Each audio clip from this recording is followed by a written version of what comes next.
All right, everyone. Welcome to the live again. We're here again. We're here again. And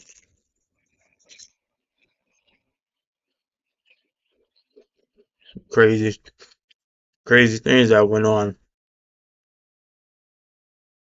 Crazy things that went on the other day. So I want to go ahead and get started on that. And yes, I am eating. So let's go ahead and get started on that. Shall we? All right. Okay, I have another story.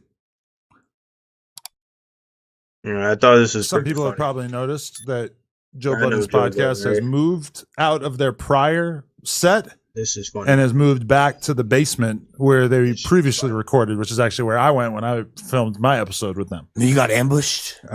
Jumped, if you will. Yeah. That was okay. Yeah. But either way, that had a lot of people, a lot of fans on the periphery of the show fascinated. You know, it's not every day that you see a podcast go back to their prior set. So obviously everybody in their fan base is wondering. I'm a big Danny from the Stop viewer. Everybody go subscribe to Danny from the Stop. He's got a lot of great videos. Yes, sir. And I've watched, and I'm watching it. I'm watching him try to decode it. Basically, Danny from the Stop gets tipped off by somebody that tells him that he knows behind the scenes that Joe Budden sleepwalked naked to a neighbor's house from that studio. Now, allegedly, there's a lot of stuff that hasn't been confirmed or denied, so I don't want to like say shit that's not true. But Y'all think this fake, y'all? Y'all think this dude Joe Budden really sat here and went to a whole freaking and literally allegedly slut to a neighbor's house butt ass naked, bro? Dude sleeping. So you mean to tell me dude sleeping butt naked? Dude is literally sleeping butt naked. I mean, I don't care. You do what you do. You sleep how you want. But I'm just saying, bro, who wakes up just randomly butt naked, sleepwalking to somebody's house full of strangers? it would appear they have the arrest warrant for Joe Budden apparently exposing himself to, I don't know, a random person, a man or a woman, I don't know. But allegedly at some point, and I think he's talked about sleepwalking before, so this is not completely that's a great premeditated defense right there if I ever heard That's of it. crazy. Have you ever heard That's of anything crazy. like this? That's why I'm like, if he beats this off a sleepwalk, it's crazy. That's a new legal precedent. That if I was this dickhead go suck yourself guy, that's what I was. I was sleepwalking when I was jerking off in that sleepwalking. market. Yeah. Look at you talking about. Yeah. That It wasn't me. I don't that's like not just sleepwalking though. That's Imagine if you had a condition that caused you to just willy-nilly go walk around naked around Why your building. were you naked? I mean, I sleep in just Sleepwalking. underwear, so I could imagine him sleeping with in the nude, right? You see, no, I'm with him. I'm with him. He was like, "Why are you naked?" Yeah, why are you naked? You sleeping naked, dog? I mean, we don't care, bro, but it's just like, bro, you're sleeping naked. Like who, like how, like what, like whatever symptoms you have causes you to wake up sleeping naked, bro. Is just like that's insane. That's completely insane. And apparently, I don't know when you got diagnosed with this, but that's some wild shit. That's wild. That's wild. No. or removing No. or if you're in deep enough sleep to Boxers, cool. Boxer socks, t-shirt is usually everybody's sleeping shit unless you like a hot body person. I think a lot of people sleep naked. yeah, naked it's not that crazy. It's not at that the weird. studio. No, like I think he had an apartment inside this complex. Or there was Also, where they filming, I thought it was across from where they was filming it. no. Okay, allegedly Joe has a separate apartment inside the same building. So one that they filmed the podcast in, and then another one that he lives sometimes in would and stay kicks it at. in, yeah. That being said, I guess there's also like a bed in the studio, so he could potentially have just mean, been that's sleeping normal. at the studio Like a where they separate room. record Yeah, a lot. that's Which God, normal. that sounds great. Why don't I ever do that? We got a bed all the way over there. I'll Ass just stay naked, here right? sometimes. Yeah, there's no shower. So. That's a crazy thought though. Like if there's not like a separate room with a dedicated bed, if you're just like in your boxers in this. See, that's normal for like that's pretty normal because I'm sure a lot of artists that travel a lot, you know, they tend to I'm sure that's just normal. Especially if you have the money to like actually pay for it and stuff like that. A lot of people have studios they can't even afford another another room like that. Like I'm sure that's not even I'm sure that's not even damn, I can't even think of the word. I'm sure that's not even something that like you can't pay for. Like I'm sure I'm sure that's something extra you have to pay for. I'm sure that's not like it comes with the studio. I'm sure rooms don't just come with a studio unless you personally built your own studio with a room in it. Which I'm sure most studios do have it. Sure, most artists don't even have studios they go to. They built their own studios in their house. Studio, that's fucking. Better be like. It's not sounding good. Like ass Yeah. naked, sleeping in the studio, and wandering to the house. What the fuck was you doing before you wandered over there? Probably Who was sleeping. drinking with you? No, okay, but so then I guess the city now Then he was over the fuck. the town, because basically you're not allowed to film content unless you have a permit in this town, right? So basically they're not allowed to film anything at this space anymore for the time being. So apparently whatever he did while sleepwalking, we saw the police report. I don't know if it's been like fully spread out there on the internet, but apparently whatever he did was a big enough deal that the whole town has been alerted and they're not allowed to film at the spot anymore. It's weird. It's like it makes me wonder. Is that like is that municipality? Are they doing that because they're trying to? They don't want people to be making content there, or they're just trying to get over and like tax them. Like, No, I think in general, like most residences are only zoned to be residences, and you're not really allowed to film stuff there. Now, your average Twitch streamer, right? You know, we all know a million people who film content in their fucking home, and nobody gives a shit about Content it. But houses. if you end up causing a stir, you're making a ton of noise late into the night, or you've got people coming in and out all night, it gives the city a way to be able to basically say, "Hey, always ass naked. It is a problem." Yeah, yeah. I don't know. Anytime the Yeeks is on camera with the pole out, you going crazy. The Yeeks and the pole. This dude sound like he on something. He sound like he on some shit. He sound like he on something, but then again, I'm sure he wouldn't be walking around butt naked. imagine your neighbor. Imagine you're sitting in your living room. You're just trying to, watch some TV, watch some Netflix before bed, and then Joe Budden comes stumbling into your house naked. He's lucky he didn't get shot. Oh yeah. What the fuck? Oh, yeah. Wouldn't that be your first idea? My first thing, I would have been like, well. pump it up. And he would probably wake out of his fucking sleepwalking to tell you that's corny and you could do better. No, he'd be like, I came to get a crunk. He starts rapping his verse. His force muscle memory from his 2003 tours. What if he pulls out a fucking pump, though, penis pump? Or if he's got it on. Yeah, What if he yeah. sleeps with it on? Because that's how some of them work. What a missed opportunity for some True. cross branding. There should definitely be some Swedish penis pumps with the Pump It Up theme song. I think if he goes broke, he'll probably be open-minded. Why did dude say a penis pump? That's kind of weird. Why are you thinking of penis? But okay. So that- Yeah. Would you buy the Joe Budden dick? I came to get a crunk. Just put. Did I ever tell you about my wedding and how they sabotaged me with Joe Budden during it? No, I did not. So me and my girl spent upwards of 3 hours one night going through all of our favorite songs. See, that's why I only listen to certain segments with Adam 22. He's a weirdo. Like the dude's a weirdo, bro. I only watch certain segments because he like this is what I be talking about, bro. Dude, what are you talking about, bro? songs and then whittling it down to a playlist. Yeah. And we gave this playlist to the DJ in Italy and basically told him these are the songs we want you to play at the after party. He completely ignored every single thing on our list.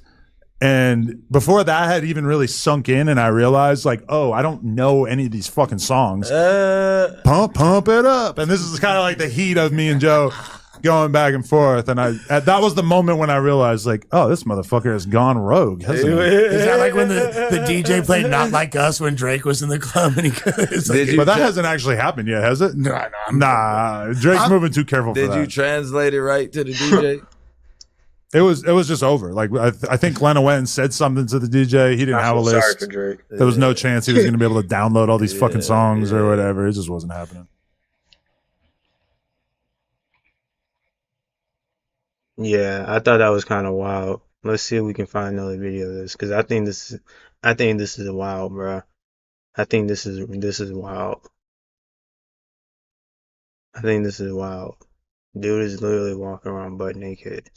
I wonder what is he gonna do on his podcast. I wonder how is he gonna announce this on his podcast.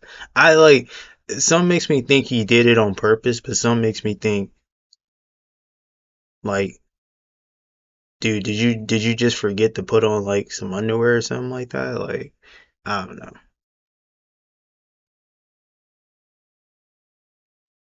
I just sleptwalked somewhere that I shouldn't have sleptwalked. Oh, he did address it. Okay. What? Everybody's leaning at this dude. That's what happened. For real? Yes. Yeah. Oh, let's find the clip. Let's find the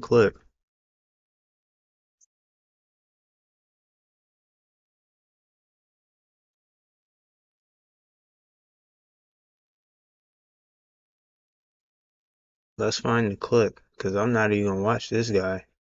Let's just find the clip. Who got the clip? I'm sure he has the clip. I'm sure it was on here somewhere. I'm sure it's on here somewhere. We just go to Joe Budden.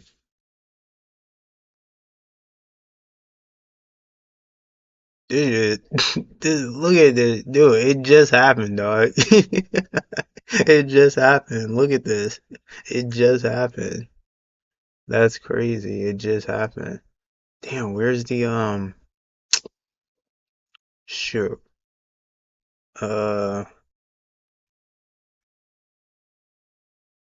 Yeah, sometimes it's hard to find that clip. Everyone's got the clip, so it's gonna oversaturate it with people. We got a stage. I think this is the clip. Nah, this is somebody. Oh wait, this may be it. Is this it? Is this it, yo? Yeah, we want to sage the accounting out of the building. Let's do things right. Does anybody have a prayer? Nah, that's not it. That's Parks burning sage. I just want to see the clip.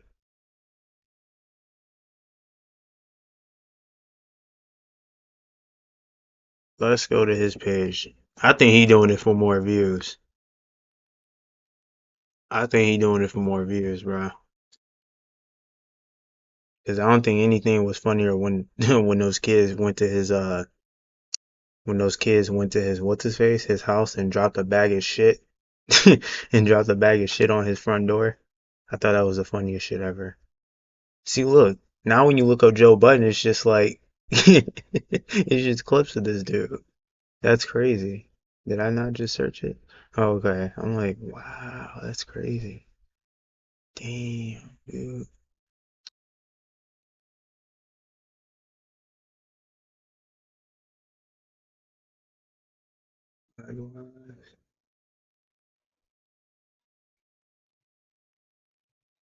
Bro, wherever this clip.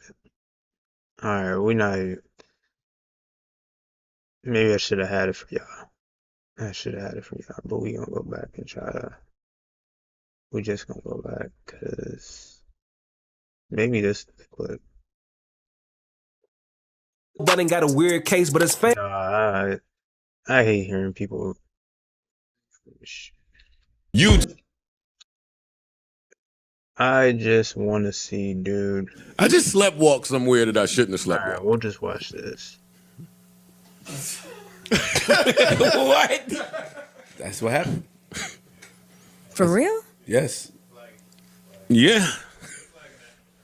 Yeah. Yeah. Okay. I You know I I saw sleep. this yesterday. Yeah. Oh Butt my Slept. God. Slept. But nice naked, good naked sleepwalking. I just did it again. Oh, I did it again. yeah. Oh, I did it again. swinging, right? Nah.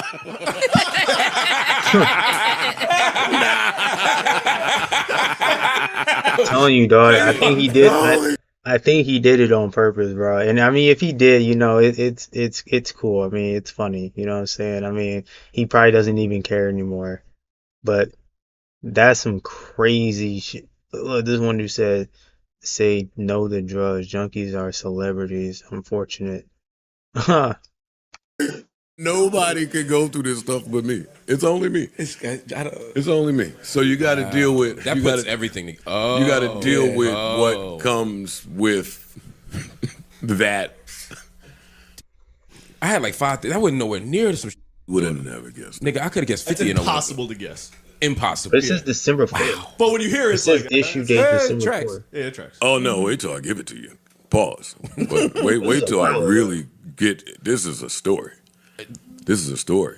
Oh my Lord! And what I'm going through personally is totally separate from why we not over there. The long and short of that is the bylaws of the town, because now the town is involved, says that you cannot film anything in any of those buildings.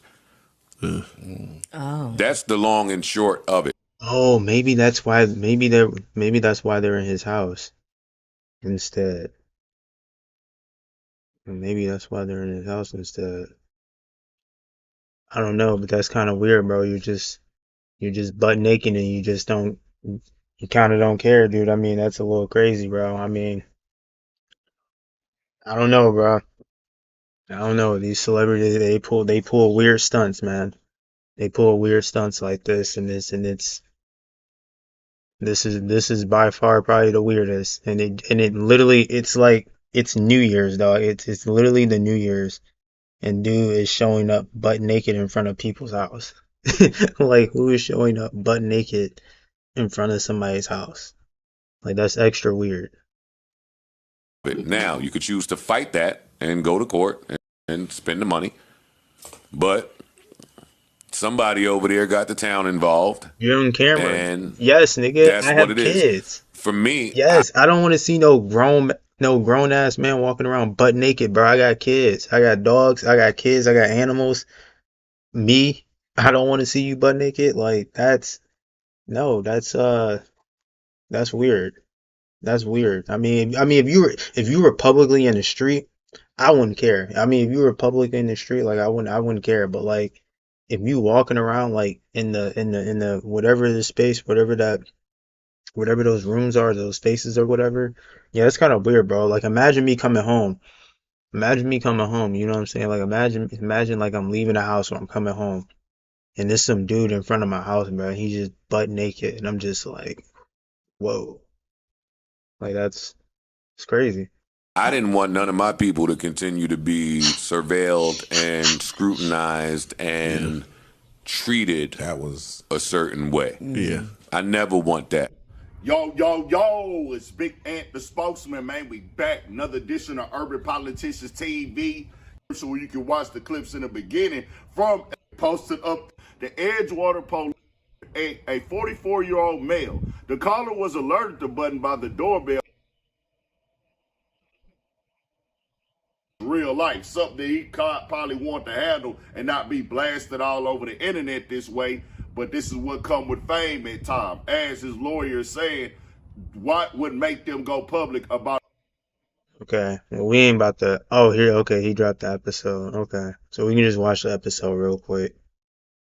Good looks. The thoughts, views, and opinions expressed by this podcast. That's the only thing I want to know. Let me tell you. Y'all niggas been cracking so much. My girl went and bought me one. She went and bought me Now you can rotate. another one for Christmas, yo. Thank you, kind sir. That's nice. That's nice. It's snazzy. That's just a dad thing. No, I got a task rabbit. Oh shit!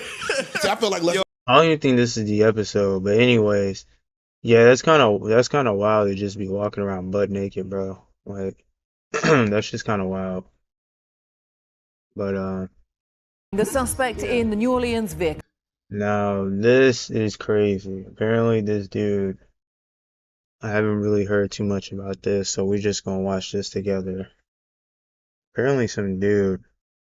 Apparently, it was in some New Orleans truck attack, and yeah, and I haven't really heard too much from it. We're gonna watch this. Attack has been identified by the FBI as a 42-year-old Army veteran from Texas. Investigators say they believe Shamsuddin Jabbar wasn't acting alone, and they're looking into whether he had accomplices. It's believed Jabbar drove a pickup truck at high speed into large crowds, killing 15 people and leaving dozens of others injured. He opened fire before being shot dead by police. The FBI says a flag for the Islamic State group was found in the vehicle. And police say they found a number of improvised explosive devices in the French Quarter neighborhood where this attack took place. Our correspondent Tom Bateman is in New Orleans tonight on Bourbon Street. Tom. Well, the scene itself, Jane, remains locked down, the very historic centre of this city, and the point at which, if you look behind this large police van on this strip here, was where that white pickup truck sped up, gained speed, took a right turn down Bourbon Street, perhaps the best known thoroughfare in New Orleans, and then... Jesus, dude. So we got it. So this is a terrorist attack? What was I telling y'all yesterday, man? What was I telling y'all yesterday? Like, these people out here are being terrorists, bro. Even if you are from that country or whatever, bro, like, you're just doing crazy shit. Crazy shit, man. And ploughed into crowds on the scene there. Now, in the last few minutes, we have seen more police arrive here as they continue to scour the scene for clues in this city so used to celebration that saw a night of violence erupt. New Orleans at New Year's Eve. This part of the city is its best known, a tourism and nightlife hotspot. Oh, yeah, I'm sure. Just after 3 a.m., chaos unfolds. The first signs of... Jeez, look at them streets. They're dirty. Streets is dirty, dog. Look at this. It's like a third world country. Them streets is dirty. Lord have mercy. Oh, they caught them on the Earth Cam. Damn, I forgot they have those. Yeah, I forgot they have actual cameras. But God, man, look at these streets. Freaking dirty. Stickers all over the damn poles. Look at it. This shit look disgusting. This shit is disgusting. Panic as police race to the scene. Is disgusting. What they find, much of which is too graphic to show, is the immediate aftermath that look of like a New ramming Orleans to attack. y'all? Officers say a man in a pickup truck ploughed into a crowd, Like trying to run country. over as many people as he could. He then unleashed a shootout with police who fired back and killed him. It did involve a man driving a pickup truck down Bourbon Street at a very fast pace, and it was very intentional behavior. This man was trying to run over as many people as he possibly could.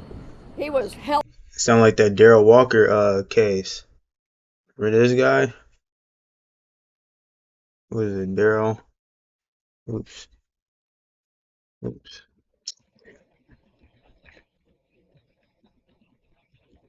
I think it's Darrell Walker, right? Isn't that guy? Darrell Walker?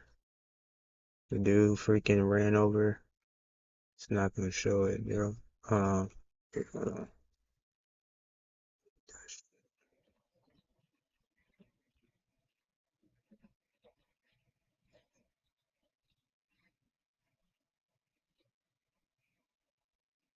I think he spells it this way. Something I think he spells it.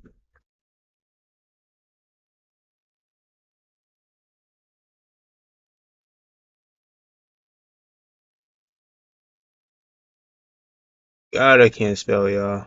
Excuse me.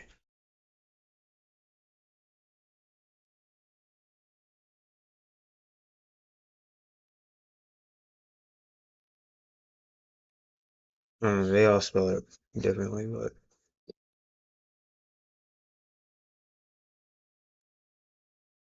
we just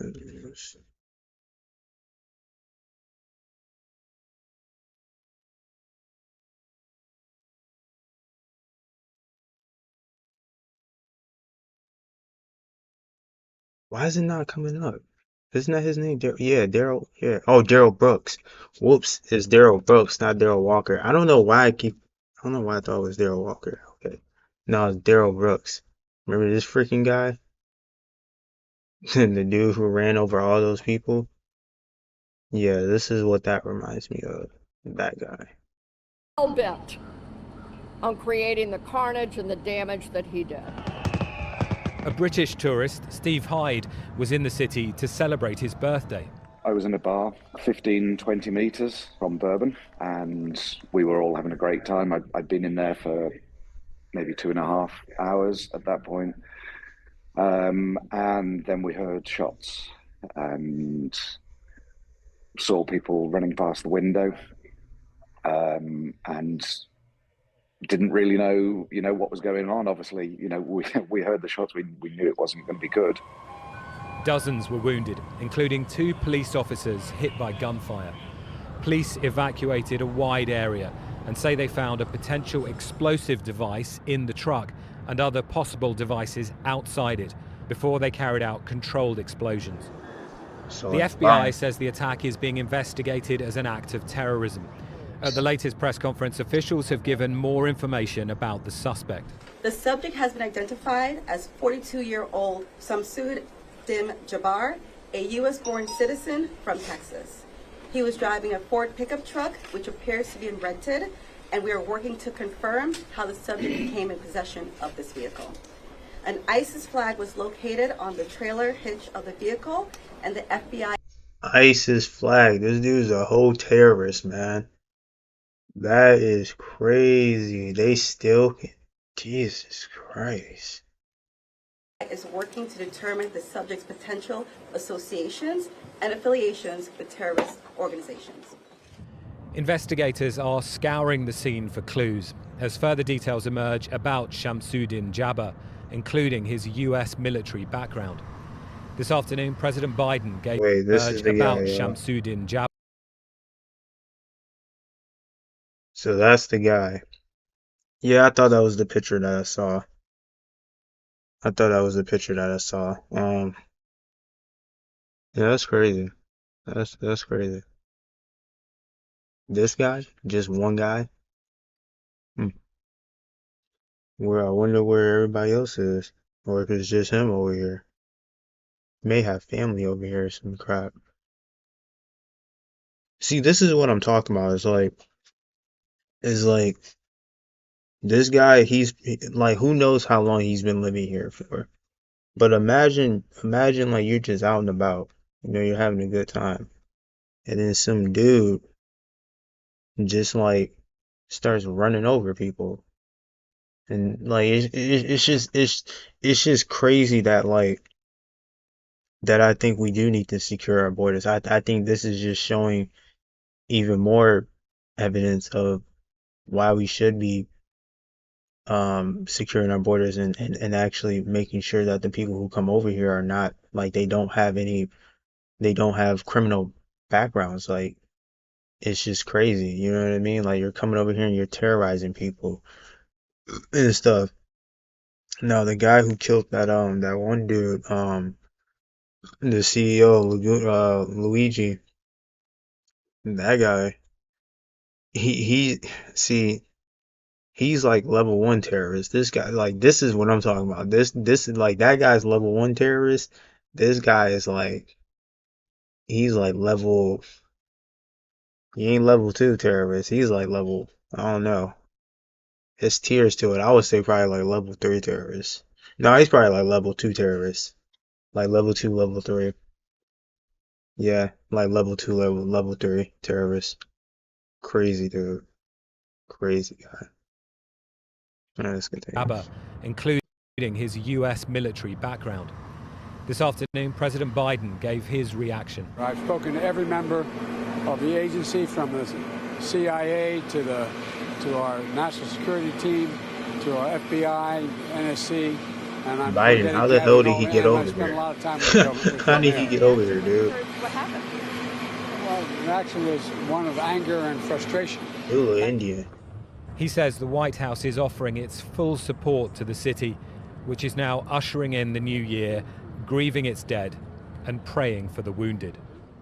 Imagine coming And outside Tom, of just that. talk to us a little bit more about the feeling there in the city, the mood. Yeah, imagine coming outside of that crap. That shit is crazy. Imagine coming outside to that.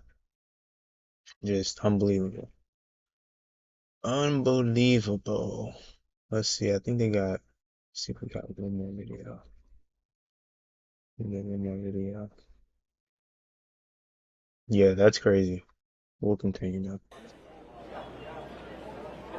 Well, there is an inevitable sense of shock, of course. I was just chatting to one man on the sidewalk here who said that he was in the French Quarter exactly the point at which all of this happened, just an hour before it took place, speaking of his sense of relief, but also wanting to return to this point, as many others have actually, to try and pay their respects, but also get a sense of the developments as they're unfolding. It's also worth noting, though, that, you know, this is an extremely bustling and very popular place full of bars, nightlife, and we have seen, and we heard from the police actually saying they wanted life to carry on. There's a big college football game that's was due to take place today. It's been delayed for 24 hours, but it will still go ahead, and I think what we're sensing is a sense of... Oh yeah, y'all. He had a bomb too. So I wonder if he was gonna. I wonder if he was just gonna blow it up.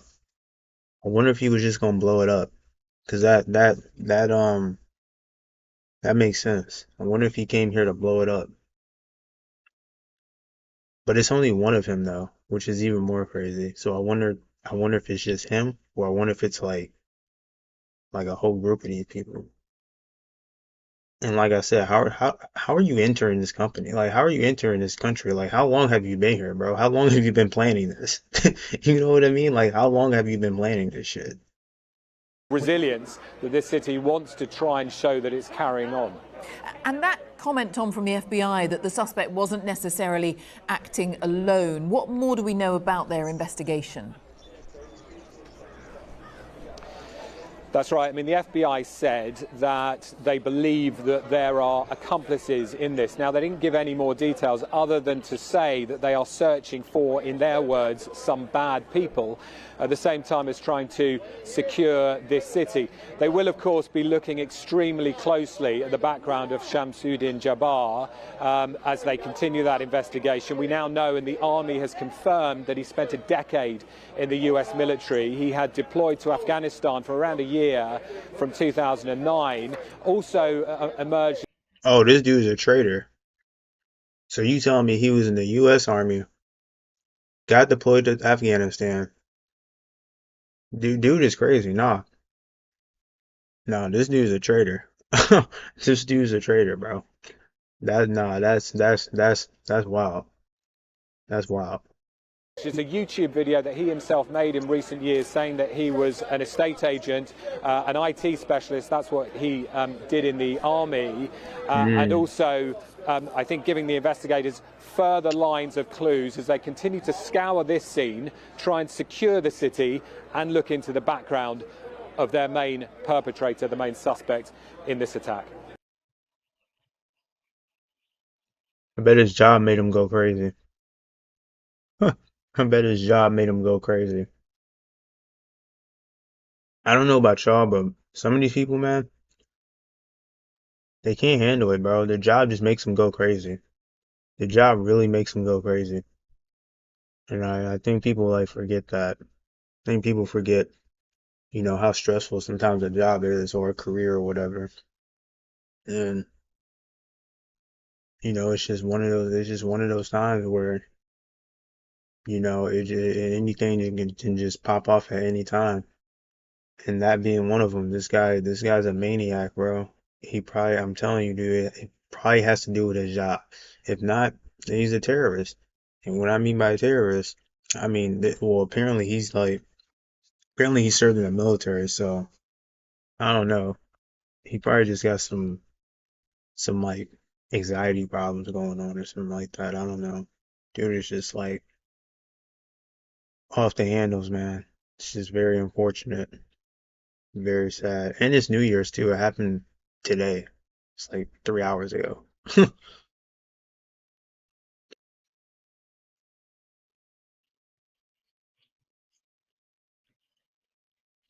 Now, this is nuts. And apparently this just happened too. I wonder who did it. That shit just blew I up. just heard a boom. In Oh Las my Vegas, bro. god. I heard that boom Yo, too, they but I are didn't know trying it to was kill, actually outside. bro. They are trying to kill Trump. They are like it has become more than obvious now. Like this is not even a conspiracy anymore, bro. This is like for real. Like they're really trying to kill these people. They're really out to get these people. This is not a coincidence. I don't think this is a coincidence. This is, or maybe it is a coincidence. I don't know. Maybe it is, maybe it's not. I don't know.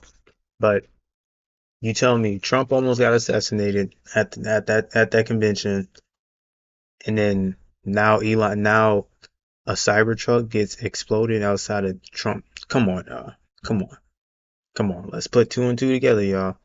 Let's put it together. Let's use our brains here. Let's really think about what's really happening. That's insane. I thought it was a person in the hallway. I was teased because of my teeth. I didn't like the person looking at I me. really noticed how big that Not tower another one was. goes That's a off. huge That's a lot of smoke. that is a Another one I huge heard. building. It was like a boom, boom, boom, And I heard another. and it That almost building sounded is like a big. rolling, like garbage dumpster. Yeah. And then I saw that pop up. That's definitely something else. Yeah, imagine you just looking out your window. You're just like, oh, like something just blew up. Like a whole car just blew up in front of me. Like imagine you're just chilling. You know, you probably just look over. You know, you're probably eating or whatever. You know, sitting down watching TV. You look over, you're just like, this car just blew up in front of Trump Towers. No. Oh my god. It looks like there might be some blackness on the sign. Like a fire, maybe? Oh wait, no, that's more like smoke just passing in front of it. Oh, they don't even know what it is. But it looks like something is continuing to burn. Fire, Yeah, and the smoke is They getting don't blacker. even know what it is.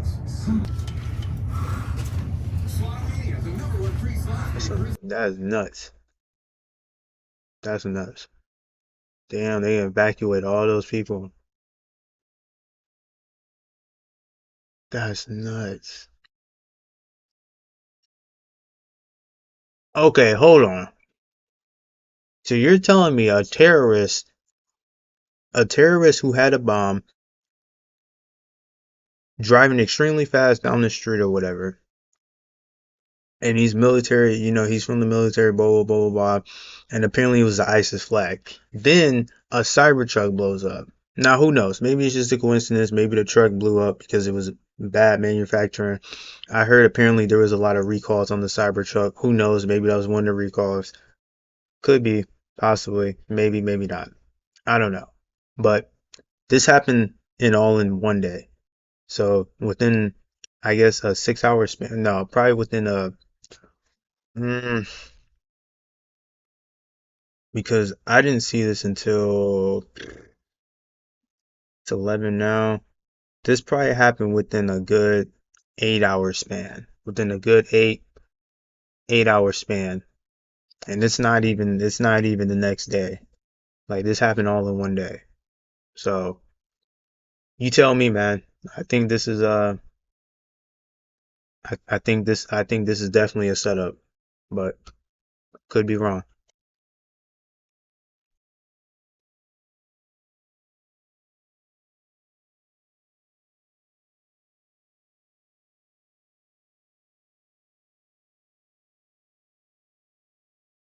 Tower is huge. Look at that tower. Tower is freaking huge. Let's watch it again. Let's see. See what else we can get. I am not going to confirm any names to you as I sit here today because I cannot do that with 100% certainty of who the individual is. What I can tell you is we do know the truck was rented in Colorado. We're able to trace that truck through the Tesla. Oh, and by the way, y'all, I didn't even get the news on X. I didn't even see this news on X. I actually saw this on there's an app that I use called Flipboard, and it's a news app. So that's where I get my news from. I don't particularly go to X. I mean they're good. They're up to date. I mean, you can majority of the time you're gonna see something that just happened not too long ago, but I'm gonna be honest, I didn't get the news until I literally saw it on on the app. Yeah, on the app. Matter of fact, let's go.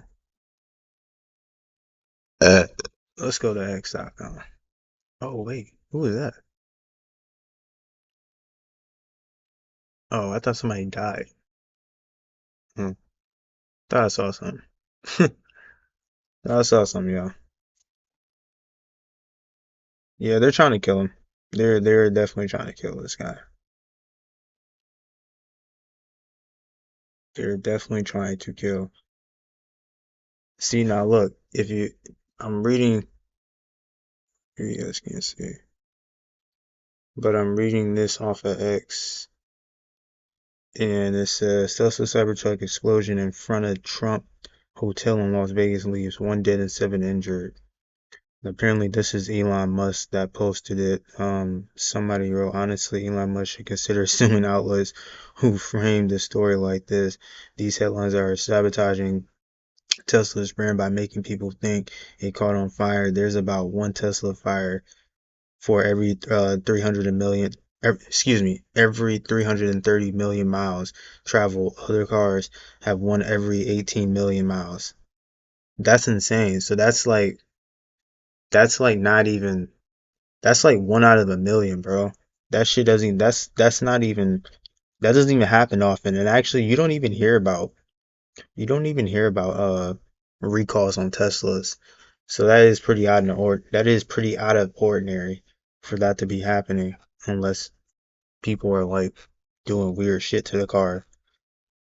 Unless you're doing weird things to the car, it's pretty weird for that to happen. But anyways, let's see if we can find. Let's see. I'm sure you're gonna be seeing it all over the place. See what Elon Musk. See what he posted. He says the whole Tesla senior team is investigating in this manner right now. We will post more information as soon as we learn everything. We've never seen anything like this. Yeah, it's crazy, dude, because like I think this is the first car they've ever gotten that's ever done this before.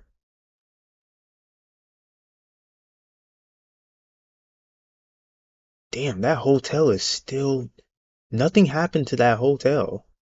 If y'all really look at it, like, damn, so the camera's okay, so the camera is obviously proof. Told you what I tell y'all. See, look, what I'm telling you, bro. They are trying to kill these people. They are trying to kill these people. They are trying to kill these people, bro. They are trying to kill these people. They will need to ban fireworks sales to private citizens.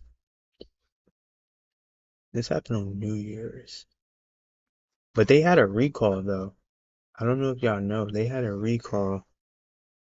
Cybertruck recalls. They had a recall on this car. Tesla has issued its sixth recall of the year for the Cybertruck due to a faulty part that may cause loss of power to the wheels. The recall of the Cybertruck was built between November 6, 2023 and July 30th, 2024 and includes over 400 vehicles. But why would a truck just explode though? I don't think that has anything with the truck exploding, but it's a little um It's kind of crazy. Nothing happened to that window though. You see, them windows is like freaking bulletproof, bro. Them windows is bulletproof. Nothing happens to that shit. No, that's funny. Yeah, they just busted. Oh, these niggas laughing.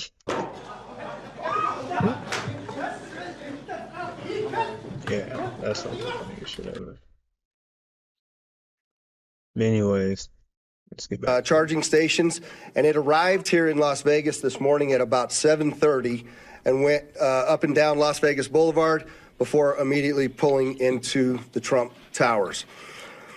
Unfortunately, there were 7 people that reported injuries during this incident.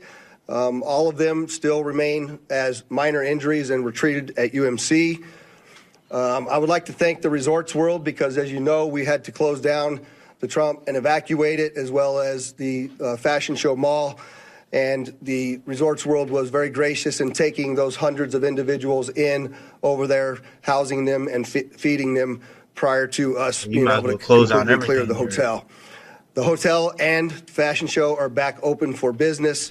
The Trump will remain closed as we continue this lengthy investigation as we move forward.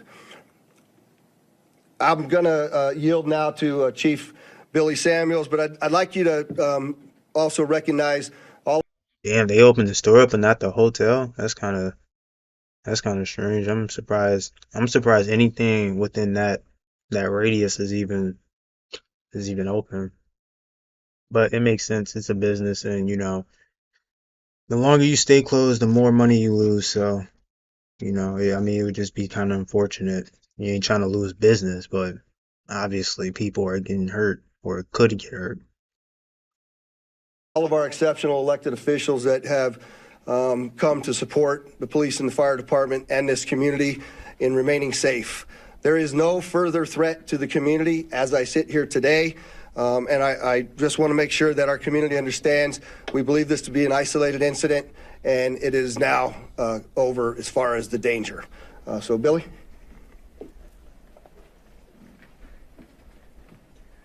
Thank you, Sheriff. I'm going to reiterate some of the stuff that the Sheriff has spoken upon. Engine 12 did arrive within 4 minutes of dispatch, did extinguish the fire. Don't y'all just find this kind of like strange that like this car just randomly blew up in front of Trump Towers, and then not only did it blow up in front, I mean, but who knows? I mean, shit happens. Shit happens all the time, dude. Shit happens all the time. But just find it kind of strange that, you know, things are just blowing up in front of people's hotels and stuff like that, and you know, and then you got this freaking wacko who's driving down the street with a freaking bomb with an ISIS flag. I mean, you know, this is just not. I mean, it may sound far-fetched, but who knows? I mean, obviously they're investigating it, so you know, we ain't gonna really know too much until the next, probably the end of the week. Honestly, you know, they work pretty fast on this. With assistance from the sprinkler systems, and along with that electric vehicle blanket that we use on those operations. We did encounter 7 victims, all stable. 2 of them were transported to UMC, who have since been released. They were transported by community ambulance. A total of 13 units from Clark County Fire with 26 personnel, and then 4 units and 17 personnel from Las Vegas Fire and Rescue assisted with this operation. We always do appreciate the support that we get from our hotel partners, as the Sheriff was mentioning with Resorts World. RTC did lend us 10 buses so we can refuge the people that were evacuated from the Trump Tower. Community ambulance for their transportation for us, Las Vegas Fire and Rescue, and Nevada Division of Emergency Management. And we do appreciate their support, so we can't do that without them. And like the Sheriff said, last night was a huge success, but we are prepared for whatever comes our way. So thank you for that. And I will turn this over to Special Agent in Charge, Jeremy Schwartz. Yeah, you better be prepared for something else. I ain't gonna say something else. Good afternoon. My name is Jeremy Schwartz. I'm currently the acting special agent in charge for the FBI here in Las Vegas. The FBI is currently conducting an investigation on a vehicle explosion, as the sheriff had just shown you a little bit ago. That's being conducted through our JTTF, which is a Joint Terrorism Task Force. I want to make sure everybody understands that the task force is comprised of law enforcement officials from the entire valley here. We're not doing anything alone, and we wouldn't do anything alone without our partners making sure that we're all in lockstep. We've learned from mistakes in the past, and we're not going to do that again. We have a great relationship with our law enforcement partners, and we're going to continue to do so. As of right now, our number one goal is to ensure that we have the proper identification of the subject involved in this incident. Following that, our second objective is to determine whether this was an act of terrorism or not. I know everybody's interested in that word and trying to see if we can say, hey, this is a terrorist attack. That is our goal, and that's what we're trying to do. We have a ton of resources dedicated to this right now, and again, we're doing it with our partners. We're doing it together, jointly, and we'll continue to do so until we figure out exactly what's going on. I think most importantly, as the sheriff already mentioned, we believe this is an isolated incident. We do not believe that there's a bunch of folks out there supporting this or helping this, and we don't believe that there's any other danger to the community right now. But again, over the next few hours and days, we will continue to do our driving down the street with a freaking bomb with an ISIS flag. Alright, and then I mean, this is just not. Yeah, screen just went black for like no reason. Obviously, they're investigating this, so don't really know too much until the next.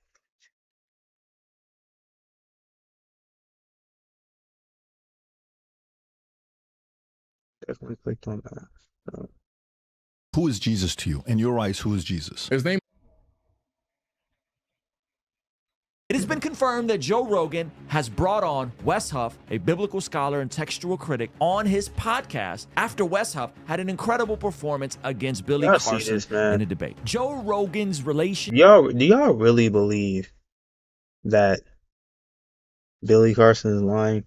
Do y'all really believe Billy Carson is lying? I don't know, dog. I don't know, man. I mean, I read through a lot of his a lot of things he's talked about in research and stuff, and it just doesn't seem like somebody can run a Ponzi scheme for this long. It just doesn't make sense how somebody can be going this long. It just doesn't make sense. Like the scheme is just not. I mean, if it's a scheme, it's a really good scheme. It's a scheme. It's a really good scheme. Relationship with Christianity has been well documented across the Christian YouTube stratosphere. When they translated the Old Testament, they had to translate it. I mean, think of all the different languages it had to go through. It was Latin and Greek and German and English. And it's without question that he has radically evolved with his sentiment and tone towards Jesus and the church. We need Jesus. I think for real. Like if he came back now, it'd be great. And we've covered this extensively. And some have even went to the lengths of creating an online petition to get the likes of a William Lane Craig on the Joe Rogan podcast. As many of us in the online sphere who've paid attention to Joe Rogan's evolution have believed that we need a great representative on his channel to clearly proclaim the gospel of Jesus as well as the historicity and the evidence for the resurrection. But many of our hopes came crashing down when in 2024, Joe Rogan hosted Billy Carson on his podcast, who's as far from a Christian Orthodox view of Jesus as you can possibly get, questioning whether he was even crucified. Long story short, Billy Carson said, hey, everything in the spirit realm is ultimately about aliens, and of course, Joe Rogan ate it all up. But towards the end of 2024, there was a plot twist. Billy Carson finally had his open challenge answered for a Christian to sit down with debate with him. And that's where Wes Huff comes into this picture. Having a dominating debate with Billy Carson, putting him to shame, making him squirm in the conversation, leading him to show up at the moderator's house at 2:30 in the morning with a cease and desist letter. All of this we've covered extensively, and all of this reached the heights of the Oompavilles and Joe Rogan himself. Dude, I don't know, bro. I'm not even gonna sit here and entertain this nonsense, but I'm gonna be real honest, bro. Like, I mean, if you're trying to take down somebody, bro, this would be the perfect way to do it. This would be the perfect way to destroy somebody's reputation. That's all I'm gonna say. Because first of all, there's a difference in being there's a difference in being a scholar and somebody who's just a researcher, somebody who researches it and reads it. And if you're good enough to comprehend things, in certain things, and why not share to the public? But I don't think when he says things, I don't think he's necessary. I think he's giving his opinion on a lot of things too.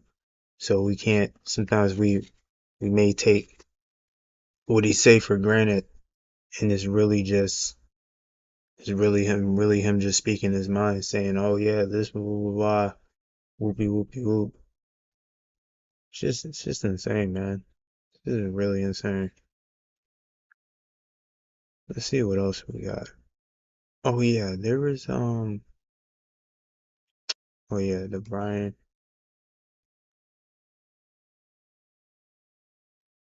Brian Collier. No, this is insane. This guy.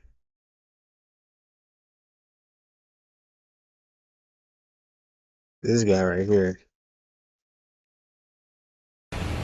Now for what's tipping the scales. Brian Kohberger, the suspect in the 2022 brutal murders of 4 University of Idaho students, was previously investigated in a home invasion that happened a year before the college killings in Idaho. According to multiple reports on the investigation, police responded to the 2021 incident that was less than 10 miles from where those 4 Idaho students lived.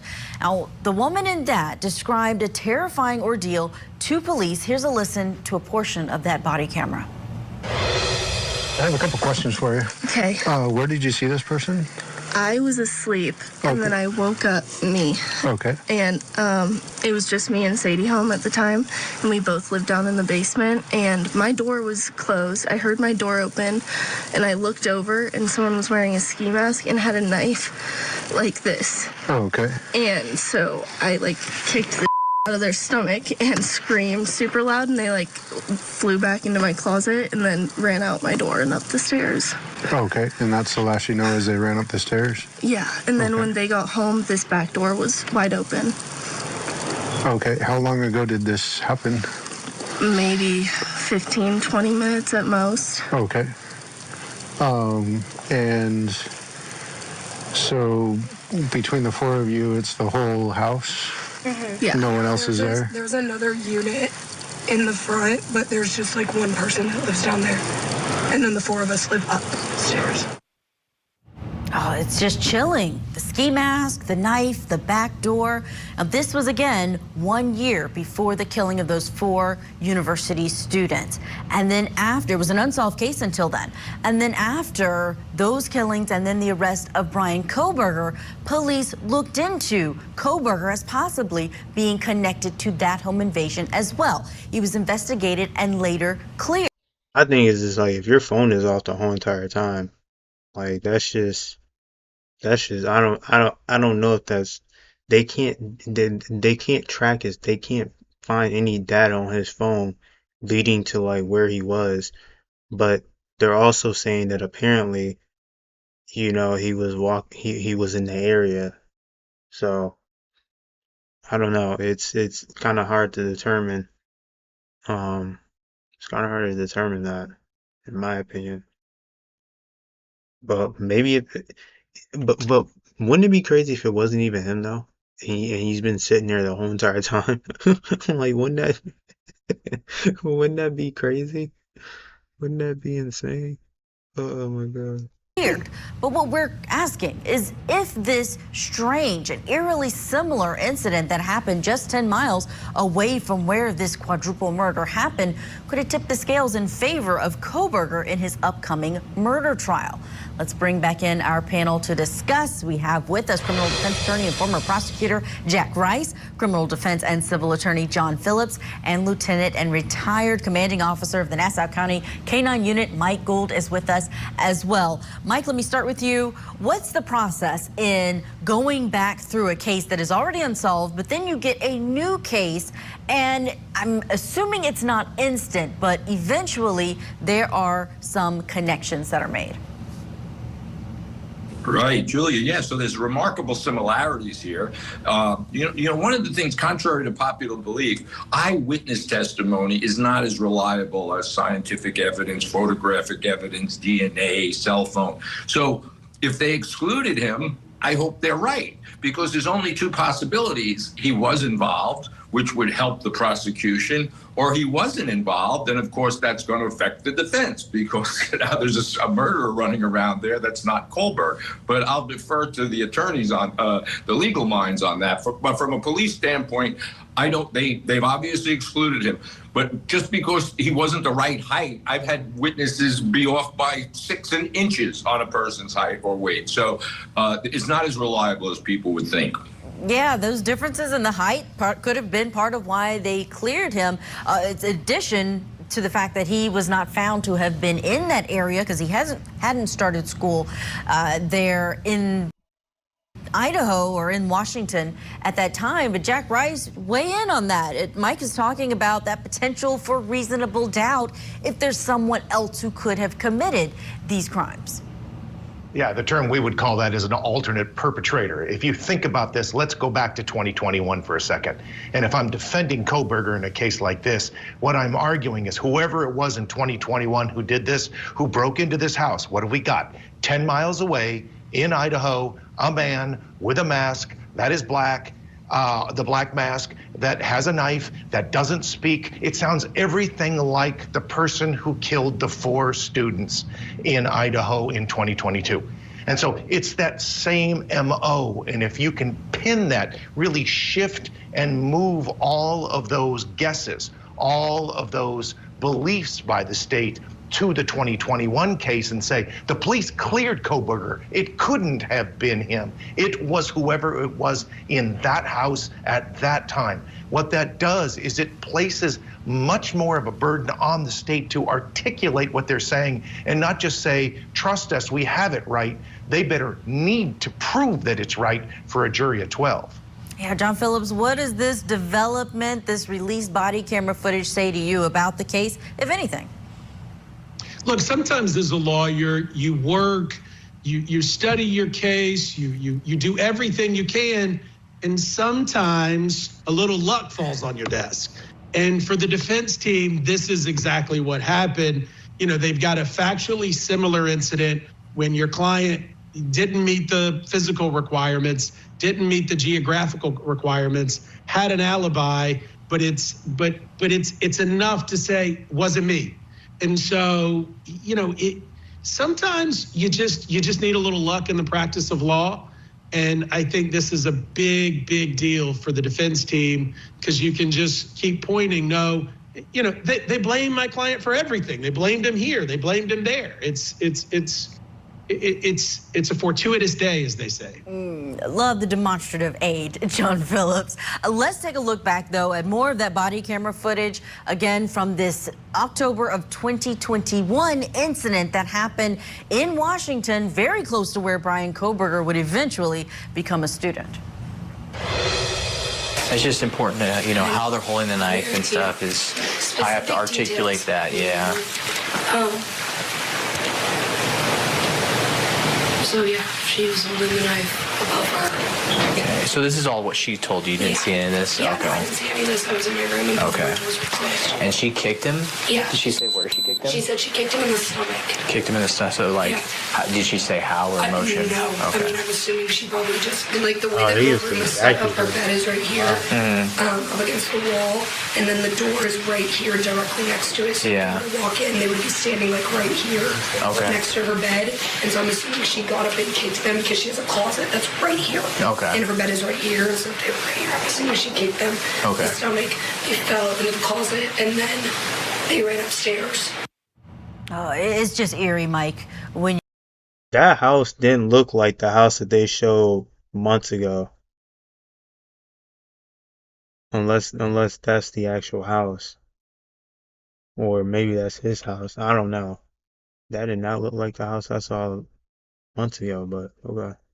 You hear this, and I'm wondering how much attention this incident got during that time to help people be on more alert. I don't know, didn't live in that area during that time, but what are you hearing about potentially a suspect who could have escalated? Because thankfully, these victims were able to survive this unharmed. Right. So first of all, this is a suburban, maybe a rural area. So I don't think home invasions are that common. So whether it got media attention or not, we don't know that. But the victim's reaction to this probably saved their lives. At one point, he got scared and ran away. But again, the similarities are considering the geographic area of the country this is in. It's very unique. So the hope is, and again, all the defense has to do is so reasonable doubt. They need one juror to say, "Come on now, there's just too much." So it's going to be incumbent on law enforcement to really exclude that, make that alibi stick. And who knows if private investigators or somebody else is going to find out that he could possibly be the suspect, and that's all it has to be. He has to possibly be it, and that might take one juror and say, "Look, this is." You see what I said earlier? I don't even think he may not even be the suspect. But if he is the suspect, what it would be surprising what kind of evidence they would even come up to even show that he's even the suspect. Like it would just be amazingly it would just be amazing. No good.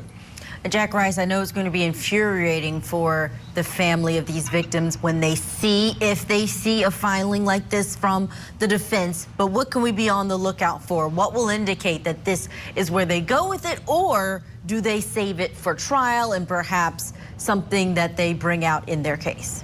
I'll make them test. Well, a couple of things I'm thinking about. If I'm defending Kohberger, one of the things I will first do is I'm going to start making discovery demands to see what else they have on this, what they have on this specific investigation, what they did, what they failed to do, and then I want to expand that, because if this is just coming out now, how many others did they botch? If I'm making the argument that the failure was on the state to investigate this case correctly, I want to see what they did and failed to do. Then finally, and every jurisdiction is a little different, some actually require that you file an alternate perpetrator brief, which is essentially saying there was somebody else who did it. You can't just bring it out of the sky. You need to bring more evidence, and this may be required in that case.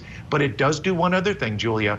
It does bring into the possibility of negotiation, because there's a possibility of the death penalty in a case like this. And if the state's case just got a little bit weaker, you may be driving them in a different direction right now. It depends upon how this plays out before trial begins. Oh, I think that's a really good point to bring up the death penalty. John Phillips, last 30 seconds, your thoughts on Jack's position on whether this could be something researching. There's like 23 states that can be used as a negotiating tool.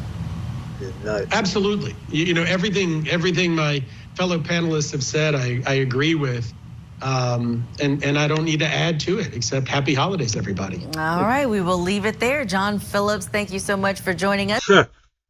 Happy holidays, everyone. Nah, this is crazy. This Rex Huerman. This guy is this is probably one of the craziest cases I've ever heard. Now that I actually been kind of following this, but this guy is like.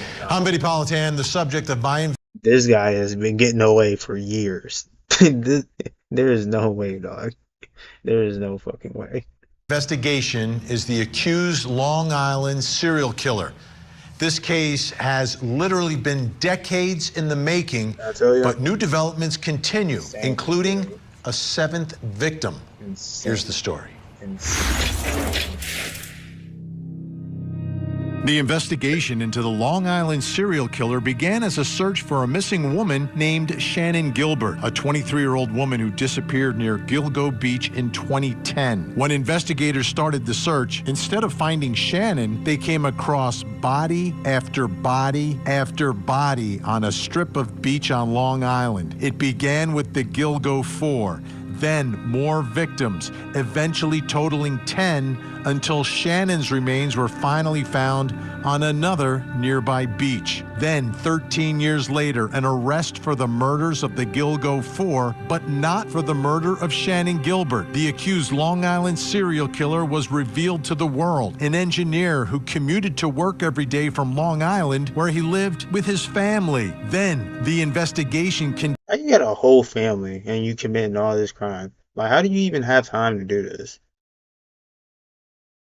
Like, I just always be wondering, like, when do you ever find time to just lie and be like, yeah, I'm still working? Like, it's like y'all, some of y'all put a lot of trust in some of these people y'all are married to and together with and all this other crap. It's just it's really outstanding. Really, really outstanding. Continued revealing more victims. Number 5, number 6, and now victim number 7, Valerie Mack. The suspect has denied the allegations as the allegations continue to stack up. It's amazing when you look at the history of this case and how far back you go with some of the victims and how they continue to investigate, continue to uncover more information, and are able to charge the accused killer with more and more cases. I want you to take a listen to the DA, Raymond Thierry from the Suffolk County District Attorney's Office. And really, the task force and the DA together have done an amazing job, finally, after so many years of putting this case together. Here's the latest. My office filed a superseding indictment charging the defendant Yerman with a 7th charged murder in the 2nd degree for the murder of Valerie Mack, which occurred in 2000. I remind everyone that all of these cases and all of these murders are just allegations, and we look forward to proving them in court. As I've previously, You gotta be pretty cunning to be getting away with this. I mean, you gotta be really, really good at what you do. stated, the work of the Gilgo Task Force is ongoing and continuing. And when I said that, I meant what I said. The defendant is now charged with the murder of 7 young women, Sandra Castilla from 1993, Valerie Mack from 2000, Jessica Taylor from 2003, Maureen Brainerd Barnes from 2007, Melissa Bartholomew from 2009, Megan Waterman from 2010 in June, and Amber Costello from September of 2010. Finally found him, y'all. That's crazy. Unbelievable. The task force is still working, but now we're talking about Valerie Mack, and that brings us to the first question in our investigation, which is, how did they connect the accused killer to the 7th victim, Valerie Mack? How did they make that connection? It goes all the way back, as you heard, to 2000. Joining me to help us through all of this, psychotherapist and author of the book, The Minds of Mass Killers, Understanding and Interpreting the Pathway to Violence, Siobhan Scott is. You know how professional you have to be that good to go out and do something and hide it. Yeah, you gotta be pretty damn professional. You gotta be like, dude, you gotta be a forensic specialist your damn self. It's insane. With us, and the laboratory director for Pure Gold Forensics. She has more than 20 years of experience in DNA analysis, forensic DNA expert Susanna Ryan. Thank you both for being here. I want to play just a little bit more of what Raymond Tierney, the DA, had to say about this particular case. We have mitochondrial DNA from a hair that was found on the body of Valerie Mack, which was a portion of the body of Valerie Mack, which was found off of Mill Road. That hair, mitochondrial DNA analysis was performed, and that hair was consistent with the mitochondrial DNA profiles of both Asa Ehrman and her daughter, Asa Ellerup and her daughter, Victoria Ehrman, and I believe the numbers are to an exclusion of 99.96% of the population. Okay, let me begin with you, Susanna Ryan. Walk us through the process and how they would take this hair and then link it to this man. Well, the first thing you have to determine is it a hair at all? So a lot of times when we are looking at a piece of evidence, we might see something that we think is a hair. We need to look at that under the microscope and make a determination that it's a hair as compared to a fiber, for example. And then if it's a hair, we need to determine whether it's a human hair. If it's a human hair, we're going to look for a root. And that's because most of the cellular material where we would get a nuclear DNA profile is going to be in the root of the hair. And of course, not all hairs have roots, and not all roots are in the right stage of growth. So in this case, I can tell that the hair was either didn't have a root or was not in the right stage of growth because they needed to do mitochondrial DNA testing. And mitochondrial DNA testing is very different than autosomal or nuclear testing.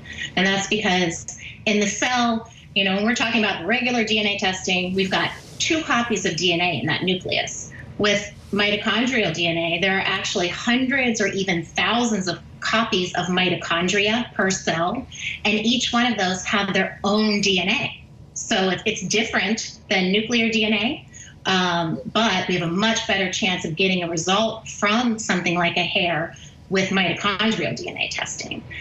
But the downside to that is that it's not nearly as discriminating. It's harder to distinguish between people. And you kind of heard that in his in the comments that were made, because he's saying, look, the daughter and the wife can't be excluded. We can exclude, 99.6% of the population, and we can't exclude these 2 individuals, but it also would not exclude anybody in the maternal line of this family. So they actually didn't stop there. There was additional DNA testing that was conducted, and that type of testing was the SNP testing, the single nucleotide polymorphisms. That's the same type of testing we hear about with genetic genealogy or, family tree DNA, that sort of analysis.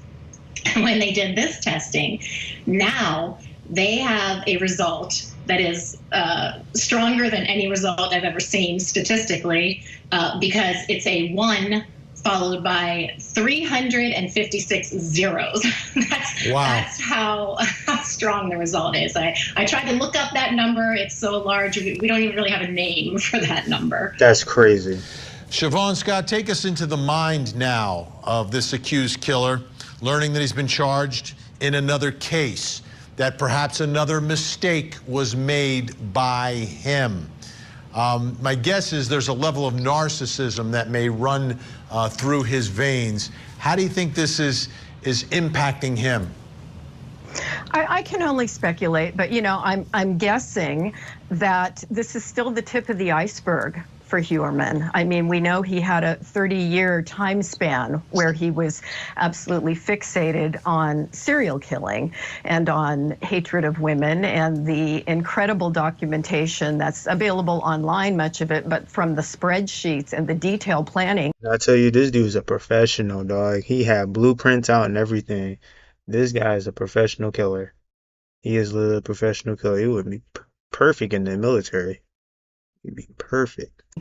I would guess by this point he knows that more is in the process of being discovered all the time.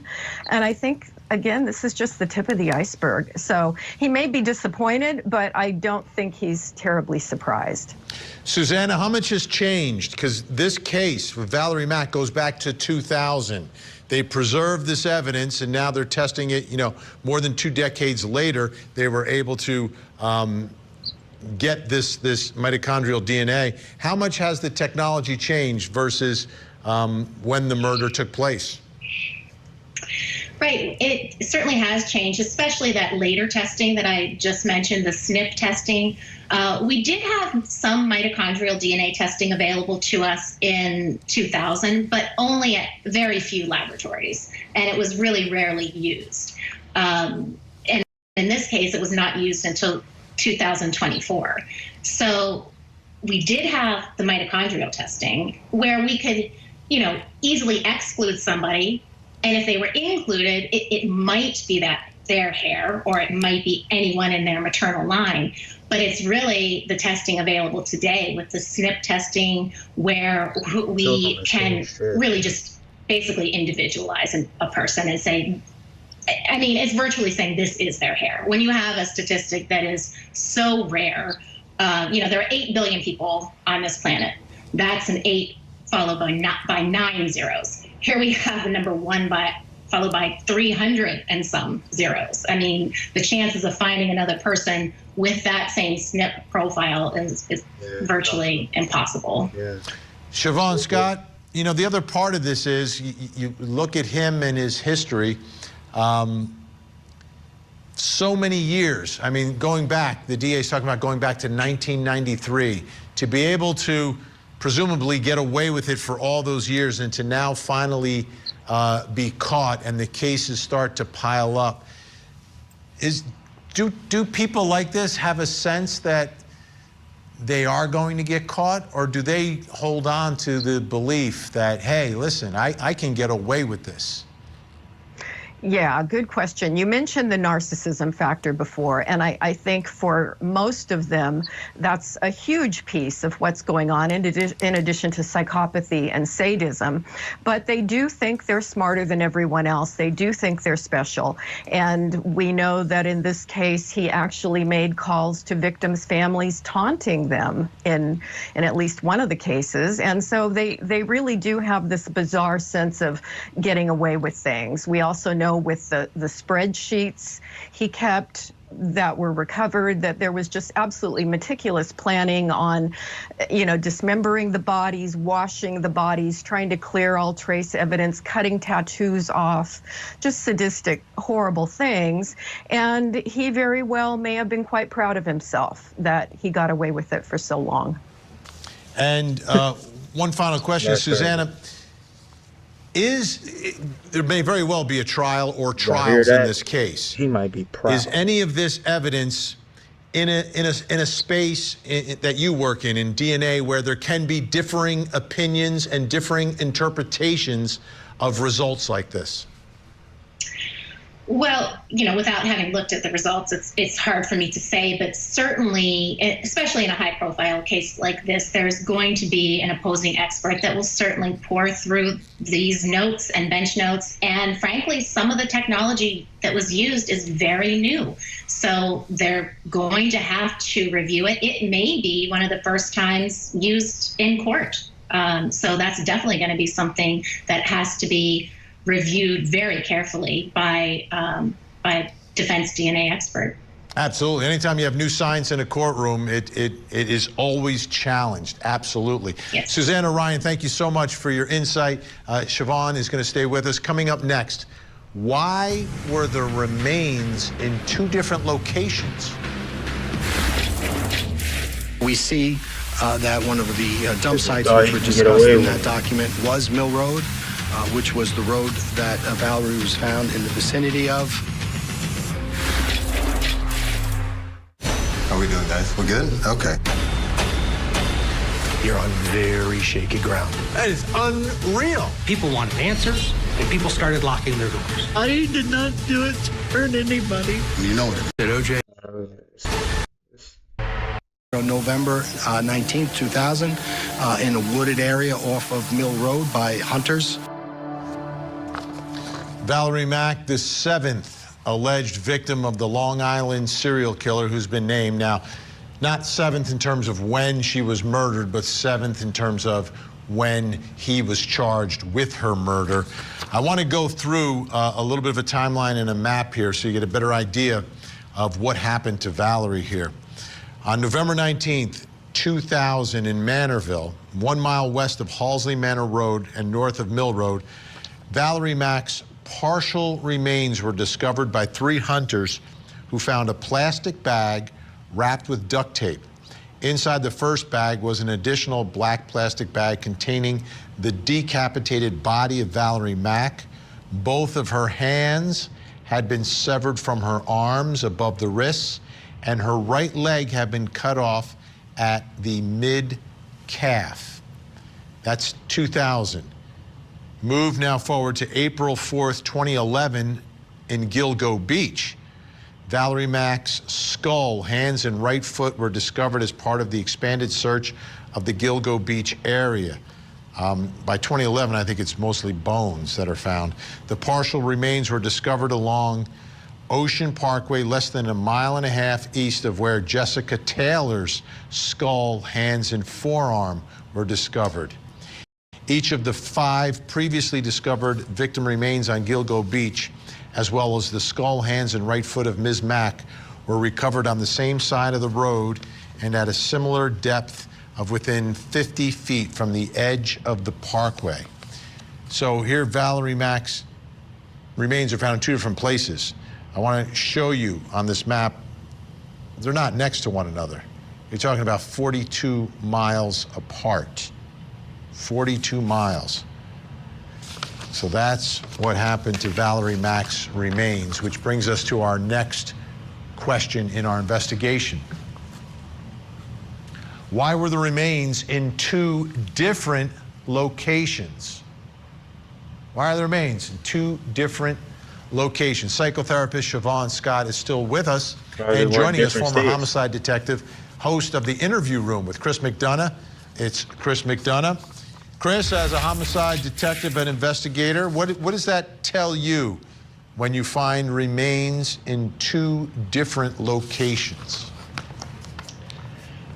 Well, Vinny, I mean, the easy answer right up front, if you were thinking like this predator, because he would be what would classify as an apex predator. I mean, he's at the top of the food chain in relationship to not only his learning curve, but his success rate. Top of the food chain. That's crazy. One of 2 things occurs. The first one is obviously the most obvious. Is this a play that he puts into motion to, play the cops and throw them off of, from one point to the next point? The second is, a psychological play.